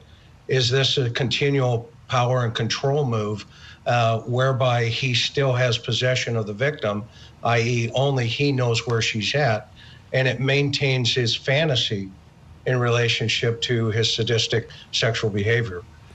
So those are a couple of reasons why these individuals would do something like this, and if he falls into that category, those potentially could be 2 reasons why. Siobhan Scott, so Jessica Taylor and Valerie, both their remains were similarly disposed of in those 2 different locations, relatively close to each other in those locations. And there were many more found on Gilgo as we look at the map right here. What are your thoughts about the why of it? Why separate those remains? Why other remains may not have been separated? Yeah, it's really hard to know for sure. Of course, when you look at it, is he just trying to minimize detection? Is there a strategy behind it? We know he was a planner when it came down to every detail of what he did. Or is there a psychological significance? As was just stated, the power, the control. Was he doing something with part of the remains, which is a terrible thought, but always possible? And was there another aspect of the ritual? Because we know with a sexual domination or a lust killer like this, ritual is a big part of what they're doing. That's what drives them. They're trying to recreate a fantasy in their mind, and they get basically addicted to it and compulsive, and they do it over and over again. So was there an element of ritual involved in, spreading the remains this way? And that can be something that they change over time. It can shift, and so you may see variations like that. Chris McDonough, from a practical standpoint, if you look at body markings, whether it's a birthmark or a tattoo or something, Is that another reason or another potential reason to put the remains in two different places and make it more difficult for folks like you to figure out whose remains they are? Yeah, I mean, that's always a possibility, right, Vinny? I mean, when you have an individual, to dovetail in what Siobhan was just saying there a moment ago, when you have an individual who really is emerging through their sadistic behaviors, remember this individual is learning from each and every crime that they commit. And if we go back to the list that she had mentioned in the earlier segment, this guy was, meticulous in his notes. I mean, he's an architect. And so when you apply that principle, right, of what he may be thinking, and then you apply it to your question about, if he's removing markings, from the body, is that a deceptive practice to throw law enforcement off? Absolutely, that has to come to the surface. Apparently, he did it for 30 years. I'm telling you, dude's a professional, man. He's a professional. He hasn't been reading books. He learned he learned from the greats. Cause that's some insane shit. They are going very in detail about what and how this guy got this far. It's just utterly insane. As a sincere possibility that this guy's trying to outsmart the PD. Siobhan, do you think there was a level of comfort that he had with Gilgo Beach because almost got so away with many remains were there that it was sort of, listen, this is a spot I can go to, I'm familiar with it, and I've been doing it for a while and nobody's finding anything? Yeah, it just became the main dumping ground. But as I said, I think there are probably more locations, and who knows what will be found there. So that's hopefully something we can get some answers to over time. Yeah, and Chris, we have about 15 seconds left here or so. How do you think you get to those other locations? That's anybody's guess, but if they go back and look at his habit patterns in relationship to his traveling, they'll figure that out. All right, big thank you to Siobhan, Scott. I know you have a busy night tonight. We really appreciate your time. Chris McDonough is going to stick You around. need to leave traces. Up next, how did the accused killer allegedly plan this murder?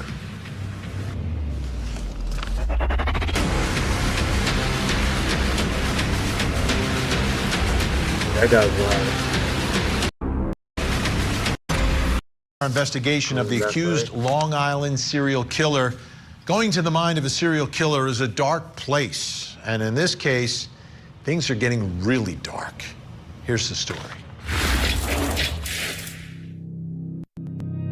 The investigation into the suspected Long Island Gilgo Beach serial killer has revealed some very shocking things. And it all begins with the suspect himself. He lived and worked among us in society, functioning as an architect, husband and father, commuting from Massapequa into New York City. From there, however, I wonder what his family thinks.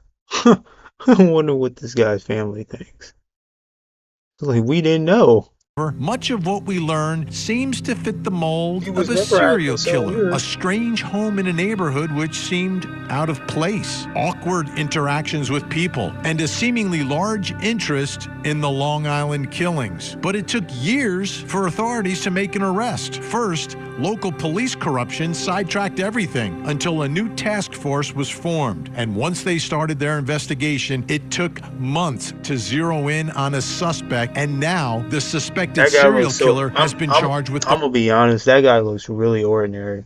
Cause y'all gotta imagine, bro. Y'all like imagine like interacting with somebody and they may have like 10 bodies on them. They may have killed 10 people. They may have killed 20 people. They may have just killed one person. But imagine you're literally imagine you're just out and about, just doing your regular thing and just daily routine or whatever it is, or you just randomly went to a fucking coffee shop or whatever, I don't know, whatever it is. And then you just meet somebody like this guy. and you know, obviously you'll never be able to like, you know,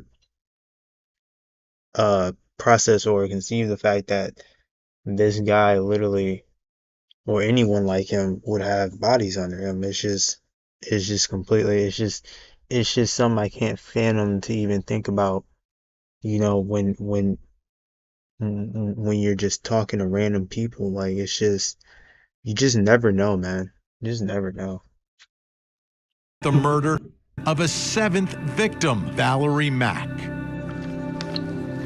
It's amazing that we've gotten to this point, because there was a point during my coverage of this through the years, I never thought we would be here. I never thought there would be an arrest.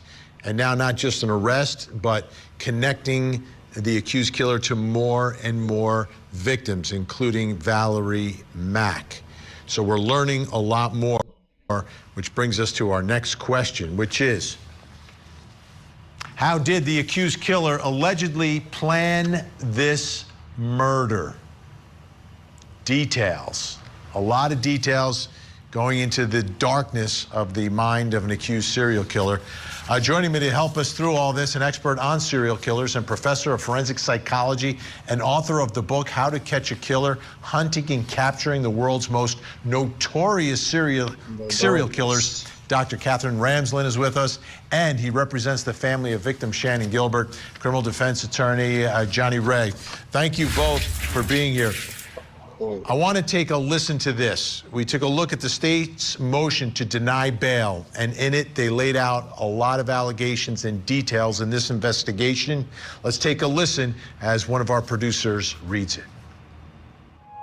In March 2024, the Gilgo Homicide Task Force extracted a Microsoft Word document entitled HK200204 from HeuerMann's laptop computer. The task force members believe the Microsoft Word document to be a planning document utilized by HeuerMann to methodically blueprint and plan out his kills. The HK planning document begins with the 4-category section with the underlined headings of problems, supplies, DS, and TRG. It is believed the DS heading appears to be an acronym for dump site, which is corroborated by the discovery of Valerie Mack at 2 separate dump sites, one of those locations being the vicinity of Mill Road, which is listed as DS-1 Mill Road.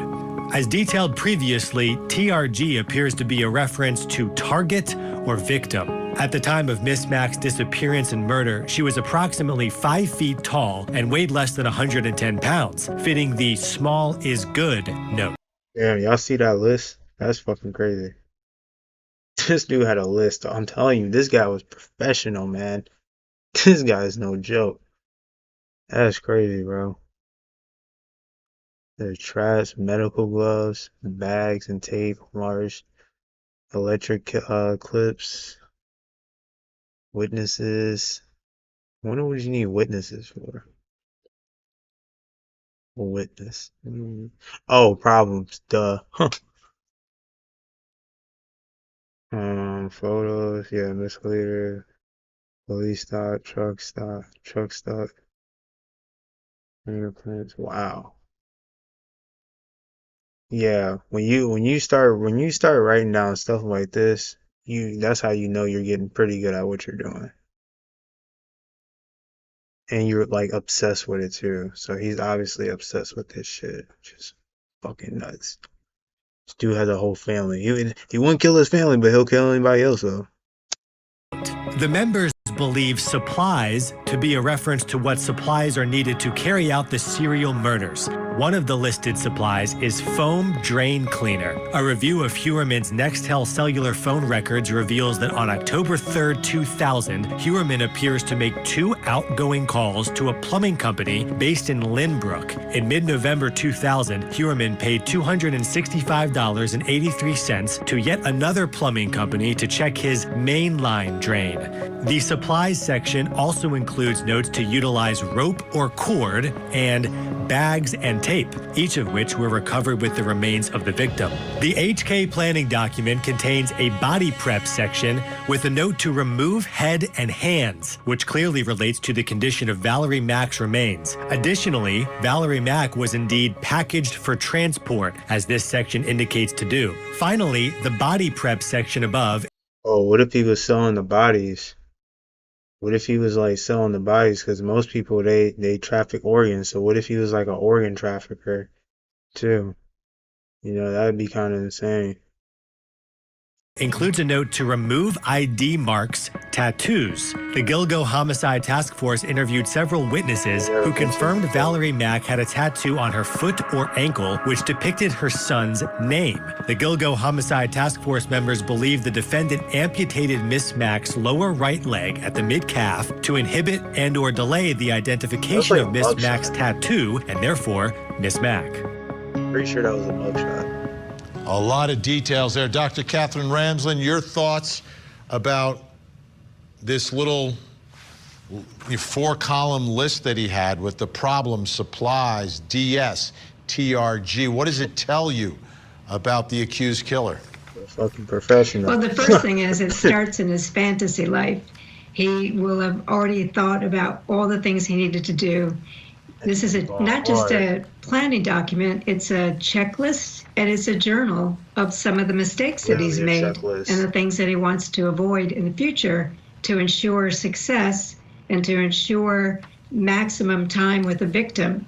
So we have a guy who's wanted to take control of things.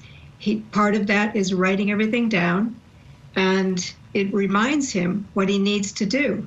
And things like getting enough sleep, because when he's tired, he's not as effective. Using a thicker rope, because a thin one breaks. Small is good. I mean, as crazy as it sounds, but like, I mean, dude is using his head. Like, I mean, it's just, I mean, dude's using his head. He's like, well, shit, I think I'm gonna need a thicker rope. Like, I mean, it's very sickening. It's very sick, to think of it that way. But I mean, dude ain't stupid. I mean, he's far from idiotic, for being an idiot. He is definitely far from being someone who isn't intelligent at all. I mean, you got to be very highly intelligent to be getting away with it for 30 years. I mean, really. I mean, you got to be pretty damn good. That's a body that can be more easily lifted and transported. So he's keeping a record, but also planning ahead. John, I want you to take a listen to the DA here talking about something else that was mentioned in those papers I think is extremely significant here. At around the time of the commission of this crime, there was a plumber did go to the Uhrman residence. Well, I mean, obviously, we don't have to specifically prove where they happened. We just, we have other elements that we need to prove. But I think if you look at this case, if you look at the planning document, if you look at the adhesive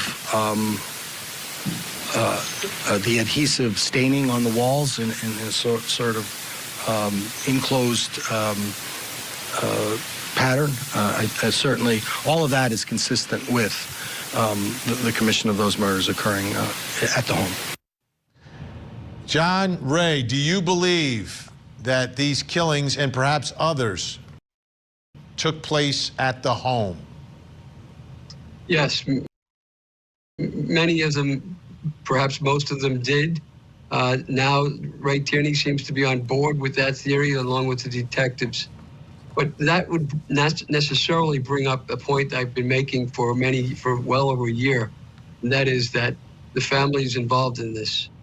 And if you look at the list that Dr. Ramsland was just referring to, you'll see that in one of the pages he puts down, dispose of the following, and then he has bullet, what you wore.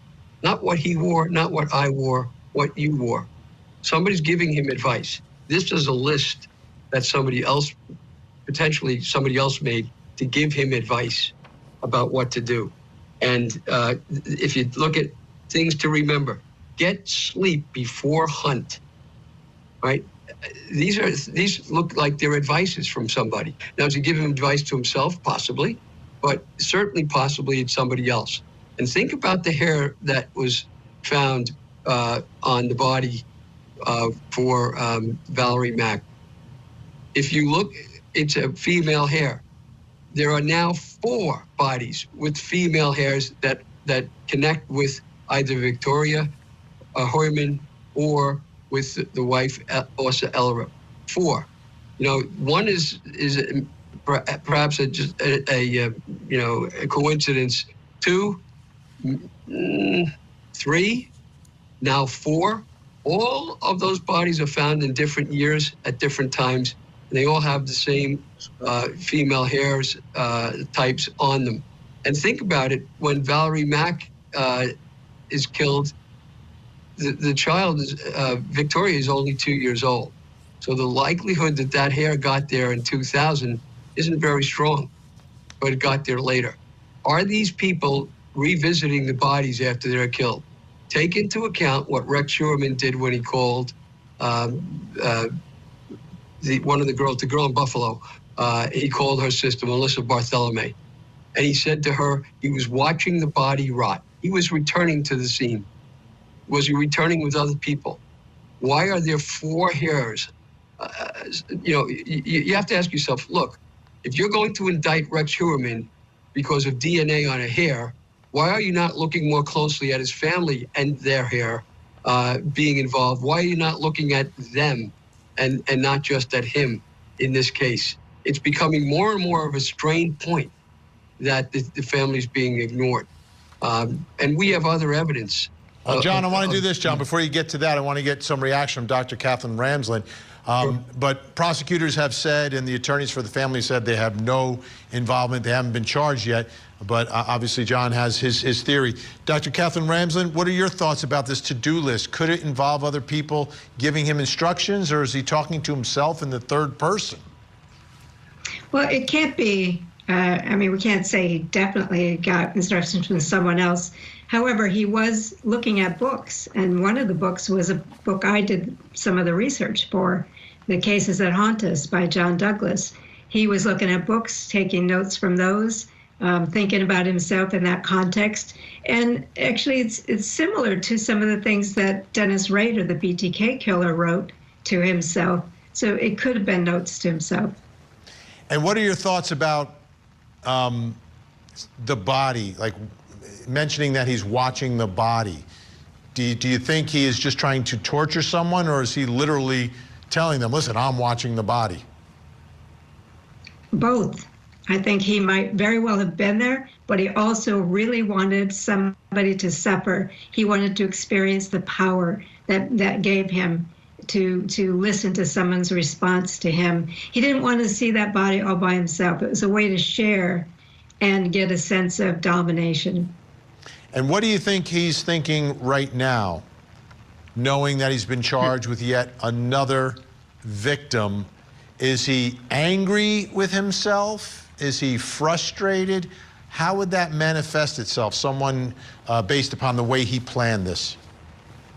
Well, I think you can see from his list that he knows that there's a risk, because he talks about having a story ready, and that he has made some mistakes and he has to do better.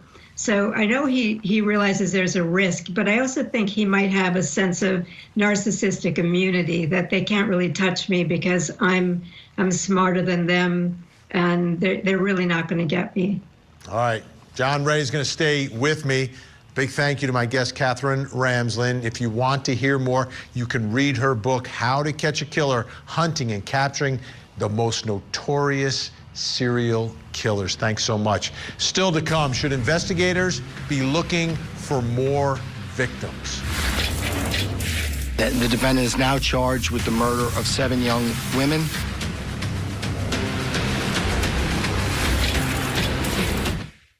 Healthcare CEO was gunned down. Police have arrested Luigi Mangione. Court TV and Scripps News take you inside the investigation that's captured the nation's attention. Assassination of a CEO, Wednesday at 7 on Court TV.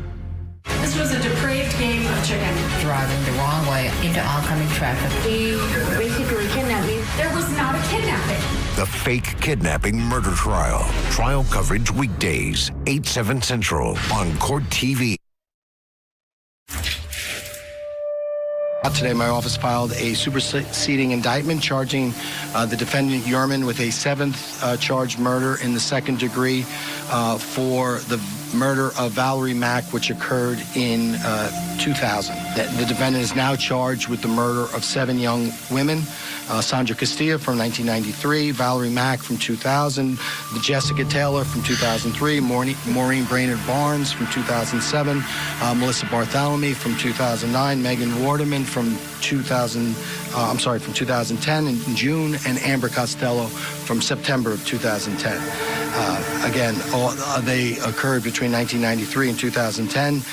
We are here because the Gilgo Task Force has continued to work together to obtain not only evidence for the charged crimes, but has continued to work on other uncharged crimes as well.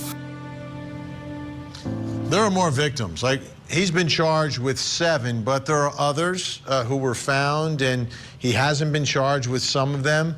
And I want to take a look now at that beach so you can see the sheer number and where they're found.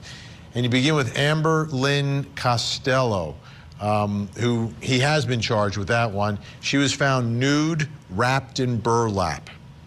Then you've got Melissa Bartholomew, another victim he's been charged with, nude, wrapped in burlap. Then there is Maureen Brainerd Barnes, who was also found nude, wrapped in burlap, and the accused killer has been charged in that one. Megan Waterman, nude, wrapped in burlap, also another one of his alleged victims. Then you have John Doe, Asian male, 17 to 38, found wearing women's clothing, but no charges associated with that yet. Jessica Taylor, we've been talking about Jessica Taylor. Skull, hands, and right forearm found on Gilgo, but the torso was found in Manorville, 2003. He's been charged in that one. And of course, Valerie Mack, her skull, hands, and right foot found on Gilgo, but the torso found in Manorville. There's a little baby, Baby Doe, 16 to 32 months old, the daughter of Peaches. And we have a Jane Doe known as Peaches because of a peach tattoo. Peaches' remains were found miles west of the Gilgo 4 and even further away from Baby Doe. Baby Doe is Peaches' daughter. Her other remains were found near Hempstead Lake in 1997. That sounds like a prostitute name. And then, of course, we have Shannon Gilbert, like how all name. of this began. Her body's found east of Gilgo Beach off of Ocean Parkway near Oak Beach, and no charges there. But these victims have at least been found, which brings us to our next question in our investigation, which is, should investigators be looking for more victims? Right? Are there missing women from the area or in that line of work who are unaccounted for? We're talking about a huge spread of time here. Joining me, former homicide detective, host of The Interview Room with Chris McDonough. Chris McDonough is with us, and still with us, attorney Johnny Ray.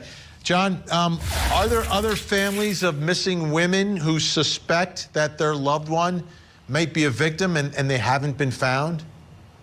Yes, there are several, and they're multi-state. And Huerman, he's traveled a great deal. We were able, for example, to put my staff and I put together that he was a hunter, and if you look at his list of things to remember, he puts down, get sleep before hunt. And then he says, hunt too long, seen in the area too long. He's hunting these girls. And he's following in the footsteps of a guy from Alaska, from Anchorage, named Robert Hansen, who hunted his girls down, made them take their clothes off one at a time as he would catch them and let them go again. Very similar to what appears to have happened to Shannon Gilbert. And Huerman ends up with a license. How does that make your dick hard when you hunting women? How do you get off on that? That's the weirdest get off. That's the weirdest thing ever. How do you get hard from that? Like I just don't understand. Like shit is weird. In Anchorage, Alaska, along Like men who get off on that stuff is like that is some super like that's not even freaky shit, bro. That's like mental health issues. That's like a I don't know what to do with myself type shit. That's like that's like that's like what am I doing with my life? That's like that is just beyond like anything anything like that's just not even rational thinking. Like he thinks like what if dude thought that like he was hunting like animals? Like what if he thought the whole time he thought he was hunting animals and made them take their like clothes off? Like what if he thought he was hunting animals? Like wouldn't that be the craziest crap ever? with his sister-in-law. He stays at his sister-in-law's house in Anchorage, Alaska. His brother has a telephone registered in Anchorage, Alaska, and there's over 100 people missing in the area around Anchorage, Alaska. Most of them women, many of them sex workers. Wow. There's a that's just one spot of many. We're looking deeper and deeper into that. I foiled all the records from that for Anchorage, but that connection is real, and he's hunting. So he's hunting on Long Island. He's hunting in other places. I have several people I represent, women who were hunted by him and escaped, and they're in Florida, New Jersey, South Carolina. They're in several states, upstate New York, where this has happened. So this is what he likes to do. Let me do this, John, just before we run out of time. I want to get Chris to respond to everything that you're laying out there. So Chris McDonough, former homicide detective, do you think law enforcement will pursue any of this? And what do they need to try to connect this killer to these missing women and to find them? Well, absolutely, Vinny. I think they're definitely going to have to pursue it. And, if we look at the totality of the circumstances here, and we go all the way back to '93, remember that these guys operate on a fuel source, i.e., some type of fantasy fuel. Okay, and back then in '93, they didn't have the internet. Okay? You had to go to the local store and find your fuel source, for lack of a better term. And then from there, as he's learning, the hunter is learning, at every kill, they take something away from it. And if they get to a place where it becomes, quote, boring, okay, then they're going to change their MO, and they're also going to change, where their hunting ground's going to be. Just like every single year, Hansen was an interesting guy because he used to take his victims up to Alaska. He would fly them in. And then cut them loose into the wilderness and then hunt them down. If Heuermann is of that type of personality where he gets bored around his environment, he's going to look for other environments. And I think one that is low-hanging fruit is also going to be Las Vegas, because he owned a lot of property in Las Vegas. And out there, in the desert, you can do a lot of very interesting things. So I think John's onto something, to be honest with you. Absolutely. John Ray, we're out of time for tonight, but appreciate it. Thank you so much. Chris McDonough, thank you as well. Everyone in our system of justice is presumed innocent, even accused serial killers. But the reason it's more difficult to have an open mind in these cases when you're not on the jury like we aren't, right, is because of the number of victims, the patterns you see, and the immense use of manpower in investigating these cases. It just makes it seem so overwhelming. But ultimately, it will be the jury who will decide. I'm Vinny Politan. We'll keep digging for answers as the investigation continues.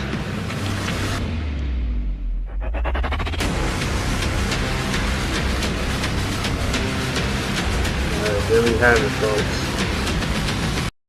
There we have it, folks. Yeah, that dude, That guy, yeah, that guy's a sicko, man. That guy's a real, he is a real sicko, dude.